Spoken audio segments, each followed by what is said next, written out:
بسم الله الرحمن الرحيم.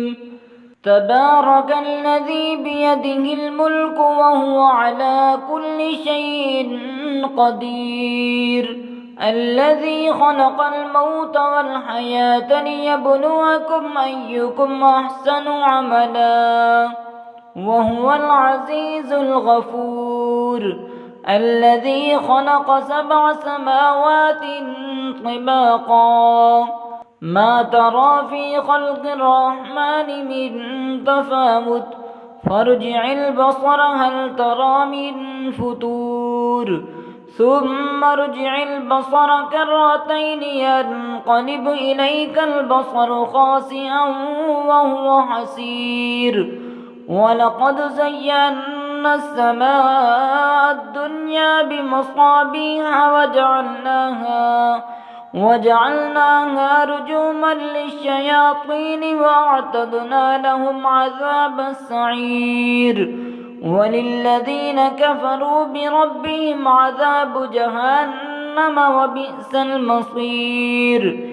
إذا ألقوا فيها سمعوا لها شهيقا وهي تفور تكاد تميز من الغيظ، كلما ألقي فيها فوج سألهم خزنتها ألم يأتكم نذير، قالوا بلى قد جاءنا نذير فكذبنا وقلنا ما نزل الله من شيء إن أنتم إلا في ضلال كبير، وقالوا لو كنا نسمع أو نعقل ما كنا في أصحاب السعير، فاعترفوا بذنبهم فسحقا لأصحاب السعير.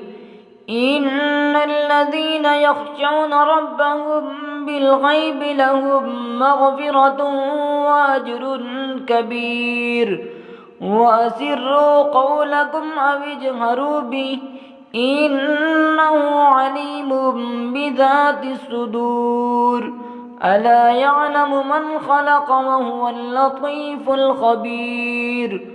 هو الذي جعل لكم الأرض ذلولا فامشوا في مناكبها وكلوا من رزقه وإليه النشور.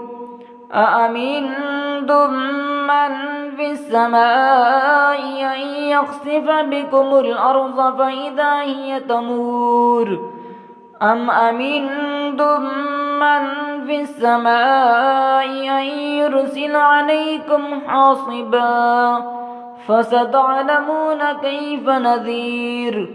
ولقد كذب الذين من قبلهم فكيف كان نكير. أولم يروا إلى الطير فوقهم صافات ويقبضن ما يمسكهن إلا الرحمن إنه بكل شيء بصير. أمن هذا الذي هو جند لكم ينصركم من دون الرحمن إن الكافرون إلا في غرور. أمن هذا الذي يرزقكم إن أمسك رزقه بل لجوا في عتو ونفور. أفمن يمشي مكبا على وجهه يهدى أمن يمشي سويا على صراط مستقيم. قل هو الذي أنشأكم وجعل لكم السمع والأبصار والأفئدة قليلا ما تشكرون. قل هو الذي ذرأكم في الأرض وإليه تحشرون.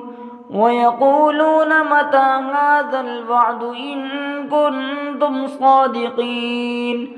قل إنما العلم عند الله وإنما أنا نذير مبين. فلما رأوه زلفة سيئت وجوه الذين كفروا وقيل هذا الذي كنتم به تدعون قل أرأيتم إن أهلكني الله ومن معي أو رحمنا فمن يجير الكافرين من عذاب أليم قل هو الرحمن آمنا به وعليه توكلنا فستعلمون من هو في ضلال مبين قل أرأيتم إن أصبح ماؤكم غورا فمن يأتيكم بماء معين